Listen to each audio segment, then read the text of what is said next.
The King's Guard isn't just about tradition. It's a billion-dollar empire hiding in plain sight. Think about it. The King's Life Guard, the Queen's Guard, and those legendary King's Guard horses. They're more than just a spectacle for tourists snapping photos outside Buckingham Palace. This is about power, money, and a system so deeply woven into British history that even kings and queens rely on it to maintain their image. But here's the real question. Who actually profits from the Royal Guard? And how did a centuries-old tradition turn into a multi-million-pound machine? But first, what do you think? Should the British monarchy still be spending millions on this? Drop a comment below, hit that like button, and let's get into it. This isn't just about guarding the monarchy. It's about controlling a multi-billion-dollar industry that stretches far beyond Buckingham Palace. Tourists see a display of discipline, but behind the scenes, the King's Guard fuels a massive economic ecosystem. Every uniform, every horse, every public ceremony is part of a well-oiled machine, generating revenue from multiple sources. But the real question is, who's actually cashing in on this operation? At first glance, the royal family seems to be at the center of it all. The King's Guard reinforces their authority, their legacy, and most importantly, their brand. The British monarchy is one of the most powerful global symbols, and its financial value extends beyond tradition. From official merchandise to exclusive events, the monarchy ensures that the presence of the Guard remains both relevant and highly profitable. Funding the King's Guard isn't cheap, and the British government plays a major role in keeping this spectacle alive. Security, salaries, maintenance, every detail comes with a cost. But here's the twist. The money spent on the King's Guard is dwarfed by the money it brings in. Tourism, international media coverage, and cultural prestige all justify the expenses. The government isn't just maintaining a tradition. It's sustaining a brand that keeps millions flowing into the UK's economy. The King's Guard isn't just a government-run operation. Luxury hotels, high-end tour operators, and event organizers all capitalize on the spectacle. Exclusive royal experience tours promise front-row views of ceremonies, while restaurants near Buckingham Palace thrive on the never-ending stream of visitors. Even fashion brands take inspiration from the iconic uniforms, turning them into high-end apparel collections. The Guards don't just stand still, they move money. Beyond the obvious sources of revenue, there are hidden investments tied to the King's Guard. Private security firms, uniform manufacturers, and even digital media companies benefit from the global fascination with these soldiers. Every viral video, every social media trend, and every documentary feeds into a system where visibility equals profit. So, who really controls the money? It's not just the monarchy or the government. It's a carefully coordinated network of businesses, investors, and industries that understand the value of a living symbol. The King's Guard isn't just standing there for tradition. They are standing at the center of one of the most lucrative branding operations in the world. Is the King's Guard about protecting the monarchy, or is it about protecting a billion-dollar business? Drop your thoughts in the comments. The economic ripple from this tradition is undeniable. Tourism surges as people from all corners of the globe travel to witness the spectacle firsthand. Local businesses thrive on the influx of curious minds and eager hearts, turning ceremonial pomp into a thriving economic engine.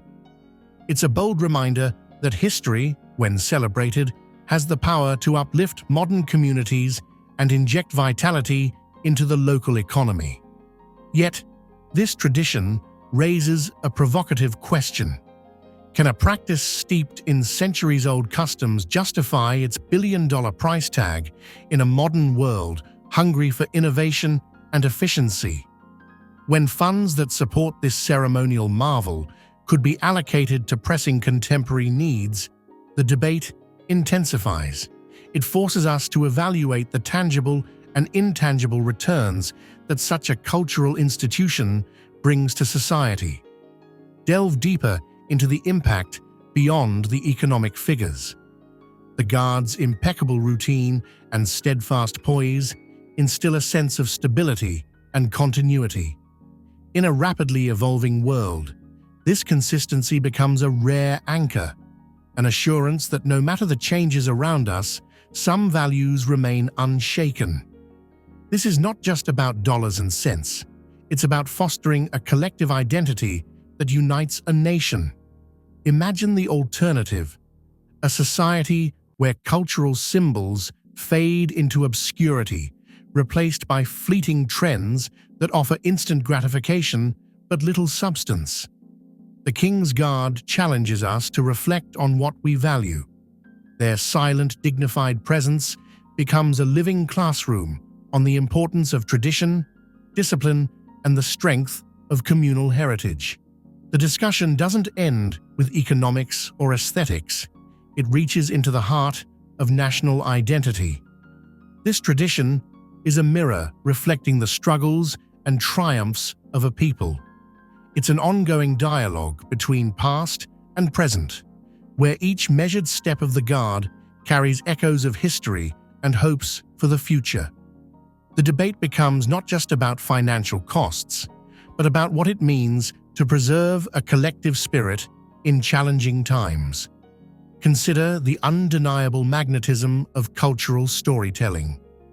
When you witness the King's Guard, you are part of a larger narrative that transcends individual experience. Their performance is a blend of art, history, and national pride, a multifaceted phenomenon that generates conversation, reflection, and inspiration. In this light, every moment of ceremonial grandeur becomes an investment in the soul of a community. Balance is at the heart of the debate.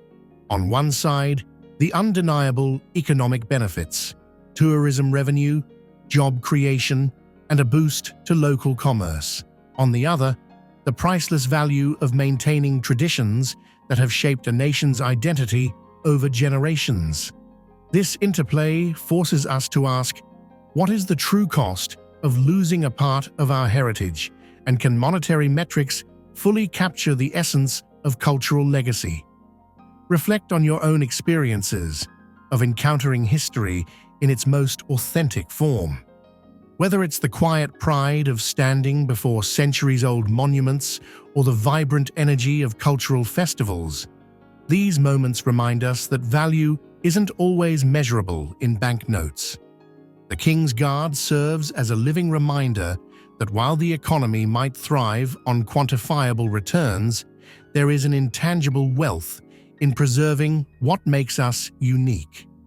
Your perspective is crucial in this conversation. How do you see the balance between cultural preservation and modern economic demands?